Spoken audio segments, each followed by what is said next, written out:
First, before we start the video, I want to show you a comment from an account named Emily Carter. She shared, "My family has a history of fasting. I grew up in extreme poverty, and my parents would water fast so that they could provide food for me and my sister. I grew up in New York City, and most days my only meals were the free breakfast and lunch I received at school. As I got older, I became accustomed to fasting since it was a part of my family's daily life. My parents would fast every weekend, and my sister and I would eat 2 small meals a day. Years later, when we were no longer poor and I graduated from college, my family still ate the same way. My parents are now in their late 90s, and people think they are in their 60s. They have never been on any medication. I am in my 60s, and people think I am 40. I have never had any health issues and continue to eat 2 meals a day and fast 4 days twice a month. I raised my children without processed food, and they also fast. We did this long before the internet, and I can say this is not due to genetics, since other relatives are either on heavy medication or passed away at an early age." Emily went on to share that her family is no longer in poverty, and she now has a successful career. Although her children did not fast when they were young, as teenagers they voluntarily joined her in fasting for 1 or 2 days. Now in their 20s, they still don't eat breakfast and fast a few days each month. Having seen how healthy she is and how their grandparents, at 97 years old, still live independently without medical issues. Even if you don't do multi-day fasts, just skipping breakfast and having an early dinner is so beneficial for your health. Why is it that fasting is still so underrated and often overlooked by the traditional medical industrial complex? Well, it's because fasting is not sexy. There's nothing fancy. There's no drugs. It's just fasting. So people think, oh, come on, that's nothing, just not eating. And how can I get better? Because they also don't understand that when you don't eat, you're bringing in a whole new biochemistry. They don't understand that. They don't know what fasting really does. But once they understand that fasting is not just fasting, it is a huge new biochemistry. It's a whole new metabolism that you're bringing in. And then you talk about that metabolism and now how you can get that flexibility in your metabolism. Now you got their attention. So I think it's been basically we need people like you and Mark and other people that can talk about this and educate people that no, fasting is not just fasting. It's not just a boring subject. There's so much science behind it. And also the other thing is, traditionally we've been fasting as you know, in the Hindu religion, Buddhist religion, Christianity, and also in Islam, we do fast. And it has been linked more to the religiousness rather than the science, when actually there's a lot of science behind it. Talk about some of the benefits of fasting. For those that are, nobody's not really familiar with the word anymore, but still sometimes there's a little bit of a misunderstanding of the full spectrum of what people have available to them when they tap into the power of fasting. If you would say the top 3 benefits in your experience in reviewing the science, what would those be when it comes to the power of fasting? Well, 3, there's so many. But first of all, addiction. You get rid of addiction because we're addicted to eating in this lifestyle. We want to eat every 2-3 hours. So we get addicted to the foods, the patterns. We change our circadian pattern of eating and our hormones in our body. So the addiction has to stop. And that's one of the biggest impediments that I find in teaching people how to fast. So I want to get rid of that addiction. So that's one big thing. The second big advantage is what I call metabolic flexibility, that you're supposed to be using another part of your metabolism. So you're getting out of the glucose and out of the sugar and now using another physiology, that there are other substrates that you can use for energy in your body. And that gives you a healthier and a better metabolic pathway. You can use one or the other. It's like having a car that can run on 2 different fuels. So, and that has a whole bunch of advantages associated with it. And the third thing is that once you start fasting and you start changing your hormonal status, Now you get a whole bunch of health benefits: coronary artery disease, strokes, blood pressure, obesity-related diseases such as joint disease, degenerative changes, and even dementia. So you get all these advantages. So it's amazing what fasting can actually do for you. And when we look back at the history of it, we say, why didn't we do this before? Why didn't we really examine this before? It's so true.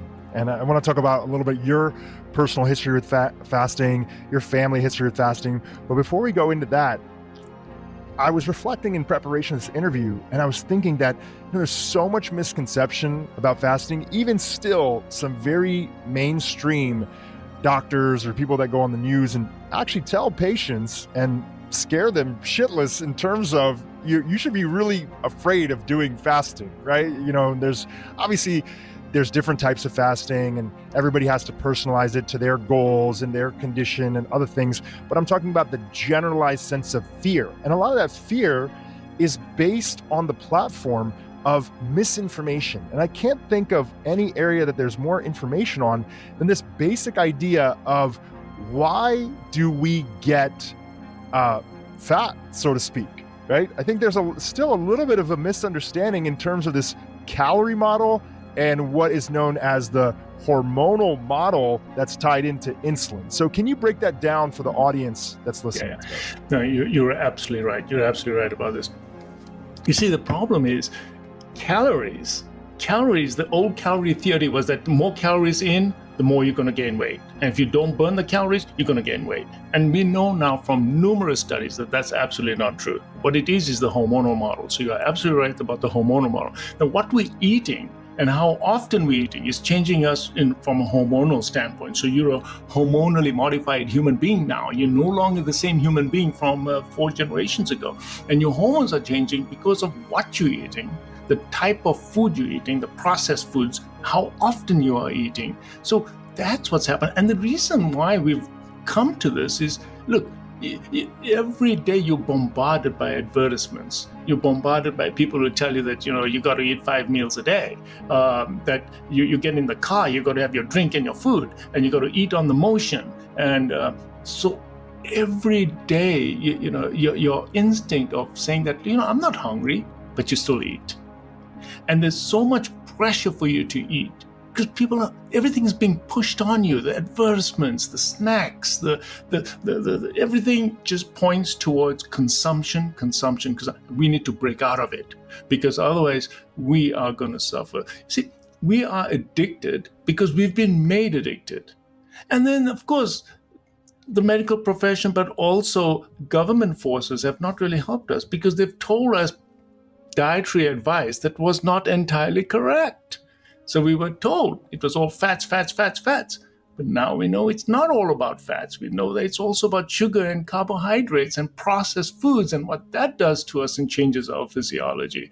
So, and these foods are addictive. So we've moved to a calorie-rich, addictive diet. And that's why addiction is such a huge part of everything I talk about to my patients. And I got to get them out of the addiction so that they can make changes in their life. So it's not just about just eat this. No, I have to recognize that these people are addicted. And this addiction is a serious addiction. It's as serious as being addicted to morphine or any other drug. And it's that serious. And people look at me, and my patients look at me and say, you mean to say I'm a junkie? I said, yes, you're a junkie now. You really are. And I see it every day. I see it every day in my clinic. This is my clinic, and I run my practice every day. I do surgery. This morning I did angioplasty. I did a stent. So I'm a day-to-day cardiologist. And when I speak to my patients in the clinic in the afternoons, it's addiction. One day, and they go, oh my God, I was breaking out in a sweat, and I felt my sugar was getting low, so I had to go and eat, and I felt better. And I said, and did you check your sugar level? And they said, yeah, and it was 100. Well, then it's not hypoglycemia. Pure addiction. It's pure addiction. So that's what's happening. We've moved away from eating real food to addictive substances. These are not foods, by the way. These are substances. So should we be consuming substance, or should we be consuming real food? That's the issue. We're moving away from real food to substances, chemicals, addiction, and the combinations. of these foods is also a problem. So you see, fasting is also about what type of food you look at the combinations. It's high sugar and high fat. And of course, there's lots of salt in it too. That combination is not found in nature. So when that gets into our body, it causes these hormonal changes. And it's so fascinating. You know, my wife was asking me, what's today's interview about? I said, you know, if I had to say the gentleman, Dr. J, that I'm interviewing had a mission, it would be that I think he's trying to make fasting. You said this in the beginning of the interview. You said fasting isn't sexy, but you're making it sexy. And part of the way that you're doing that is through storytelling and the combination of patient case studies, what your experience is, but then also the integration of the science component. So let's talk about that. Since you took us full circle, which was beautiful, by the way, this is why I always tell guests, and I don't know if you know, but originally when I reached out to your team, I was like, you know, we would really, really love like an hour and a half of his time. I know it's long. And they were like, you know, he can give you like 40 minutes. I was like, no, I promise we'll do it justice. Like we'll make it a good interview, because we're 48 minutes in and we just have the basics that are there. It took that much time to set the foundation and to come back to what started off the conversation. So let's come back to that in terms of fasting. You know, you said, I believe it was one of the talks, it was like, there is no drug out there on the planet that can do the same thing that this not doing of something, not eating, can do in our body. So talk about some of the science that's out there that you came across that really helped you connect the dots in addition to your own experience with your patients and seeing the improvements with their health. Talk about some of the studies or some of the general research that's out there that really helped you connect the dots around fasting. Yeah. So when you're not consuming calories, right? When you're not consuming calories, the insulin levels obviously drop, because insulin only is produced when you're taking in calories. So your insulin level drop. And I found through all the research that so what happens now is the body, through all its chemicals and changes, realize that, hey, I need an alternative source of energy. Well, guess what? You do have it in the form of fat, because you stored it away for a rainy day. Well, the rainy day has come because you haven't eaten. So when you don't eat and you're fasting, now the rainy day has come and your body has to start mobilizing the fat stores. But the problem is that all of us are hyperinsulinemic. So long as your insulin level is high, those fat stores are locked away. You cannot mobilize them. But when the insulin levels start coming down because you're fasting, now those fat stores, because they get hormone-sensitive lipase and other hormones, as a result, the fats start mobilizing. The fats now come in the form of triglycerides to your liver. Your liver will start producing some ketones. And the ketones can be utilized by the body as an alternative energy source. So fasting unleashes a whole new metabolic pathway of energy production through ketones. And you and I do that, or supposed to be doing that, naturally, because it's built in our system to do that. Because you are not supposed to be eating every 2 hours, and our physiology is such. It's we're about more than 10,000 years old, and our genetic engineering is from that time, when you eat now and you may not eat again for another day or two. And therefore, during those times, you have an alternative source of energy. And we just didn't realize that. We thought there was only one energy source, and it was all sugar, and glucose only. But no, there's this other pathway available to us. So what is the advantage of having that alternative pathway? Well, when you use that alternative pathway, you're getting rid of the fat from the body. So you don't develop the obesity that we're getting nowadays. But more than that, the body makes you stronger because you're going in that pathway. Why? Because the body wants you to survive. So when you're in a survival mode, you're going to come back stronger and better than before. Because look, if you don't have calories, you think you're just going to crawl into a cave and die over there and just become weaker and weaker and just, I can't think anymore, and you just crawl. No. Nature wants you to come back stronger, become brighter, smarter, stronger than before, go out and get your food so that you can get back. And that's what this ketogenesis is all about. This new pathway is not just providing energy to you, it's actually bringing you back better. So the research that I found is that when you allow this to happen, it's a kind of a hormetic stress that you're creating on yourself. Hormetic stress means that you're creating a stress on the body, which is going to bring you back better. So when you do this fasting, there's so many benefits. Number one, I'll just rattle them off basically. There's a thing called brain-derived neurotrophic factor that is released. And that makes your brain brighter, smarter. You can actually grow new cells and neuroplasticity as well, which is fascinating. Because we never thought that this was possible, that our brains can actually grow back. So brain-derived neurotrophic factor. And then when you do feed yourself afterwards, there's a release of stem cells into your bodies. These things don't happen under normal circumstances when you're constantly eating.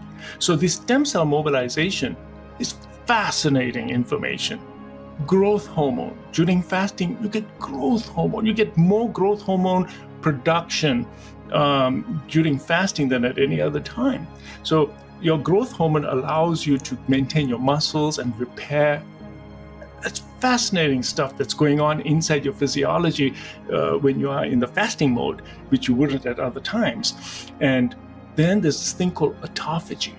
And I know there's a lot of people talking about autophagy, and you know about autophagy, but for the audience, I'm just going to tell them that when you're running out of fuel and substances not coming in, you're going to take all your intracellular redundant parts of your cells and say, you know what? I'm just going to use these for energy because I need energy, right? So under the circumstances of fasting and some ketone production, you're going to take your intracellular organelles that are redundant and you're going to basically package them into lysosomes and basically export them out of the cell so that the body can utilize them. Now, what you've just done is you've cleaned up your intracellular debris, as it were. And same thing with old mitochondria. You're going to get rid of your old mitochondria because the body is now saying, you know what, I'm out of fuel here in the house. My fire is getting down. Well, there's this old piece of furniture. I'm going to burn this old piece of furniture. That's what it's doing. It's getting rid of redundant furniture. Now, when you feed yourself again, those parts are going to be replaced. So the science is now showing that when you clean up your mess in your cells and then you do feed yourself again, you're going to get new mitochondria, you're going to get better intracellular functions, and energetics is going to get better in the cell. So I have found, especially right now with everything that's going on with post-COVID and the patients coming in with no energy whatsoever, and I tell them to do fasting, the energy gets better. I said, why is that? It's because they're getting mitophagy, their mitochondria are getting better. They're getting new, better mitochondria. So the fasting process is not just about losing weight. It's about changing your entire cellular mechanisms, and we're supposed to have that. That's what keeps us young. Our telomeres also get longer when we're doing this. They don't shorten so fast, I should say. So there are so many biochemical changes, Drew. It's crazy that we didn't take advantage of this pathway before. So everybody gets into a ketotic state at a different level of their fasting. It just depends on what your diet has been before, how much sugar you've been consuming in your diet. But let's say that I eat once a day. That's what I do. So for me to get into ketogenesis very easily, I start spilling some ketones very quickly. By about 16 hours, I'm already got some ketones in my urine. So I know that I'm in that pathway. Others may take them a little bit longer, but then slowly it becomes shorter and shorter and shorter. So you start producing some. So what I'm saying is that you need this metabolic flexibility to become healthier, and to heal some of the bad things that have happened as a result of our lifestyle and diet. So fasting has, to me, as you said in the beginning, as a cardiologist, I realized that when you first start your fasting, you're going to get rid of your addictions. It's going to be a tough process for a couple of weeks. Then you start fasting 1 day a week. You skip one meal a day, maybe for 3-4 days, and then skip 2 meals a day for the next week or 2 weeks so that your body's getting used to it. Look, I didn't die. Nothing happened. I missed 2 meals, but I'm still here. I felt okay. And it empowers the patient to say, I can do better. And then the next time they say, evening came about. It was supposed to be my meal. I'm not hungry. I feel good. I'm just going to skip it. I'll go to tomorrow morning. You just did a 36-hour fast. So that's how I empower them to gradually get into it. Because if we just go straight to fasting, they fail. They fail miserably, and they feel terrible, and then they won't come back to you. They'll say, I can't do this fasting stuff. But so you got to do it gradually. You got to just learn to skip meals and know what to expect. You're going to get some cravings, and these are all part of your addictions in the beginning. Then you're going to get besides the cravings and the addiction symptoms, you might get electrolyte imbalance. That's why you got to drink lots of water, because as your insulin levels come down, you will find that you'll have a diuresis. You'll have much more urine output. So you need to replace sodium, because with insulin, when your insulin levels are high, you hold on to salt and water. When your insulin levels come down, you start mobilizing all that. So you start having a diuresis. I'm making so much urine, and you're losing salt. So if you get cramps, and you're getting cramping in your legs and arms, I tell them to take a little bit of salt with the water, and they start getting better. So now all of a sudden they say, I feel good. Yes, doc told me about my cramps. I took salt. He told me about my cravings and my behavior, and I'm just going to have to work my way through that because I'm a junkie. He called me a junkie, so I'm a junkie now. So I'm getting out of it. So it'll take me 2 weeks to undo all that. And after 2 weeks, they feel empowered. I did it. And then they start feeling better. The mental fog is gone. They're sleeping better. Their memory is better. And at the end of the day, they just feel so much energy inside them. And they say, doc, I never felt so much energy before. And they will go and they work out in the gym. They're actually holding on to more muscle as well because their growth hormone levels are higher as well. So they come back and they tell me all this. I feel great, doc. I don't know what it is, but this fasting stuff is really working with me. And if they're really obese, once they've reached this stage, then I make them do a 3-day water fast. So first you got to do all this. You got to graduate. You can't just go to university. You first got to go through high school and get through all this stuff. So I make them go through all this and then say, okay, now you're ready. You're going to do a 3-day water fast. And then it's just water for 3 days. And now, then we get better results.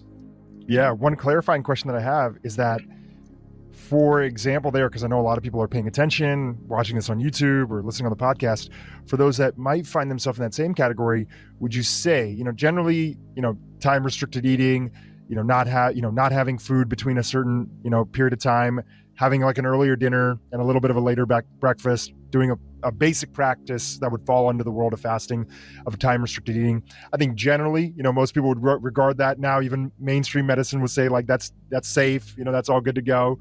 Then there's like the longer fasts that are there. There's the intermittent fasting, and then people working themselves up to like a 24-hour fast. And you've done some great videos on this, and we'll link to those as well. Would you say in the category of a 3-day water fast, that's something that people can navigate on their own, or should they really have some connection to, a medical professional like yourself or somebody else that's out there? Do you have any opinions on that? That's a great question. So if you are on insulin, this is very, very important. If you are on insulin and you're fasting and you're still taking insulin, you're going to get hypoglycemic. Now, that means that your sugar levels are going to drop because you're not taking in calories and you're taking your insulin. So you are going to be in grave danger of getting hypoglycemia, and you can get a seizure and you can even die or could get a heart attack. So when you are fasting and you're going to do a 3-day water fast, for example, you really, even the 24-hour fast, you really need to have a medical professional that is going to oversee that if you're taking medications. So what are my general advice is as follows. If you're on insulin, you really need to talk to your provider, because you should not be taking insulin when you are fasting.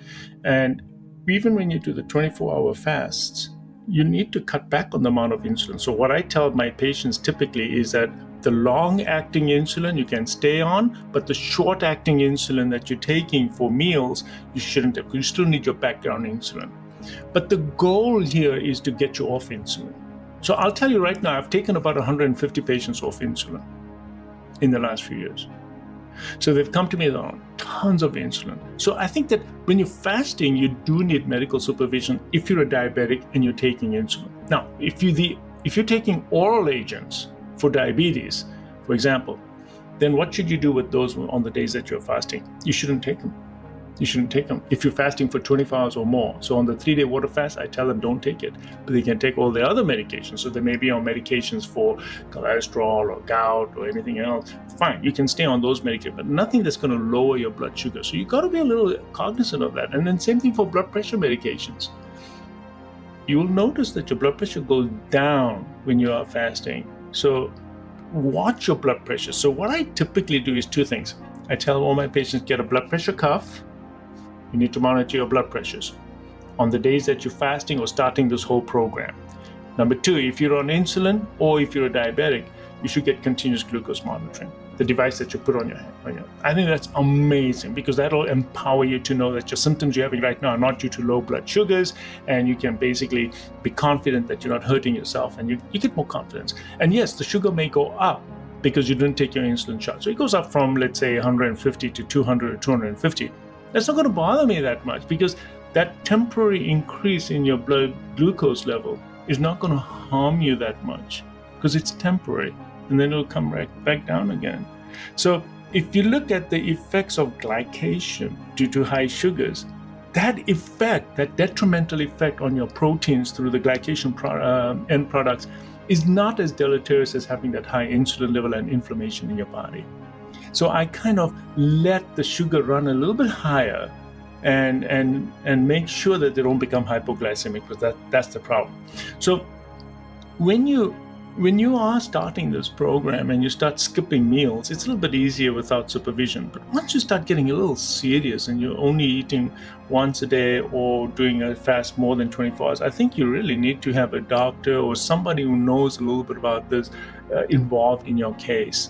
And that's kind of hard these days because a lot of people are still not on board with this fasting issue. But it's a great question. I think that generally speaking, you do. Now, I tell you, I got a patient that came to see me from South Florida, and he was on his 83rd day of fasting. Only water. 83 days. Drew, I looked at this guy and he looked amazing. And he felt amazing. And he didn't have all that skin, all over his face and under his arms and everything else.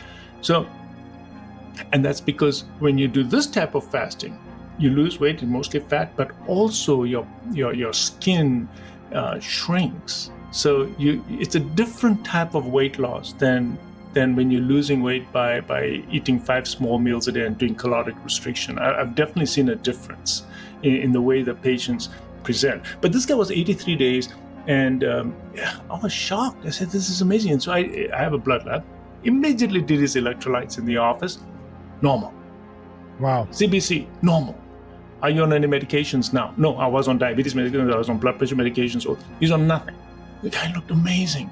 So he weighed 385 pounds. He was down to 230 pounds. So I said, okay, so according to the scale, I want you to come down to about 190. I think that'll be the perfect weight for you. And he just called me. He broke his fast. So I told him to take some bone broth and broke his fast gently. And he's doing wonderful. Now, he's not going to go back to eating 5 times a day or 3 times a day. He knows what to eat, how to eat, and he's going to start eating only once a day. And he says that I'm happy doing that. So here's a guy who came off all his medications. But I think that people are looking for help, and where are you going to find these practitioners? It is a bit of a problem, Drew, right now. There's more and more that are coming out each day. A lot of younger people who are into like working out or CrossFit. Like my brother-in-law, he's a cardiologist at Kaiser in San Diego. And, he practices this lifestyle, and he'll work with his patients and try to support them in fasting and other aspects. So there's more and more people. And there's places like the Institute of Functional Medicine or integrative centers that are out there, or AFRM. If you dig a little bit, you can try to find some doctors that are out there or some practitioners that can guide you. And I think that, what you just shared, by the way, that's an astonishing story. And I think there's a couple layers of it. Number one, for people who listen and are immediately shocked, like, whoa, can somebody even survive 83 days just on water? Here you have a medical doctor telling you that he's had firsthand experience with somebody who did. And on top of that, it sounds like, did you formally accept him as a patient? So was he working with you? Yeah, this is it. So he's also now a patient. So it's not that you're saying that this is something that everybody should be considering out there. You're really highlighting what's possible and how this fear, especially for individuals that might be classified in the obese category or extremely overweight category, where there's a lot of extra storage that's there that the body can use. You're really highlighting what's possible when we allow our body to do what it needs to do best. And then within that, everybody can personalize their own approach on how to tap into the power of fasting. Yeah. And the fear factors need to be eradicated. Number one, I'm going to run out of vitamins. Well, your liver and other parts of your body can store up to 2 months worth of vitamins. And when I did the research, I was shocked. Yes, there are plenty of vitamins that are stored. And that's what it's for. It's for a rainy day. The body was designed in a very supreme fashion to be able to do that, to store the micronutrients in your liver. So you don't need to be popping all those. I haven't eaten for 2 days, so I need to take my multivitamin. You don't have to do that. Now, of course, if you are nutritionally depleted from the beginning, and let's say you did a spectrocell blood test, which is a test that can look at all your micronutrients, and if what is missing, and you're really depleted, you might need to take some supplements. But for most patients, they don't need to do that. Number two, fats. There's plenty of fat storage in your body. If I take away all calories from you today, the average person can go at least 30 to 40 days. And I'm not saying that you should, but they can. So the fear factor needs to be taken. People think that, oh my God, you missed a couple of meals, I'm starving. You're not starving. You're not going to die. You're going to be fine. Your body is supposed to have that physiology. You're supposed to subject your body to this type of flexibility. If your body is not flexible in the metabolic way, then I think that you're setting yourself up for degenerative long-term diseases.